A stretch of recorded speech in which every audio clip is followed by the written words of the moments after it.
Family group good morning మెసేజ్లు common.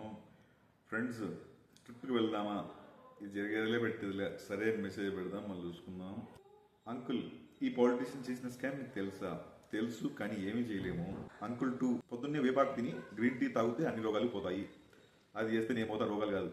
50% of, flash సేలా, loan కావాలన్నా. రే ఎవర్రా మీరంతా? ఇన్ని రోజులు కాల్లో ఇరిటేట్ చేసేవాళ్ళు ఇప్పుడు దీంట్లో ఇరిటేట్ చేస్తున్నారు. ప్రైవేట్ యాప్ నుంచి బిజినెస్ యాప్ అయిపోయింది. మనానికి ఏదో మెసేజ్ చేద్దాం అనుకుంటే అది మర్చిపోయినా ఇప్పుడు నేను. యూజర్ నేమ్స్ ఇంకా దీనికి మిగతా మెసేజింగ్ యాప్స్కి తేడా ఉంటుంది. ఉంటే యూనిక్ ఫీచర్ని తీసేసినారు. ఇంకా స్పామ్ వాళ్ళు రెచ్చిపోతారట్లయితే ఆల్రెడీ వచ్చేసినాయి మెసేజ్లు. ₹1 గెలుచుకున్నారు, ఈ లింక్ నొక్కండి. ఇంకా ₹1 ఉన్నారా? పెద్ద అమౌంట్ చెప్తే జనాలు ఆశపడతారు. Mark Zuckerberg needs money, send ASAP. Your wife, I'm angry at you. ఇది రియలే, ఇది స్పామ్ కాదు.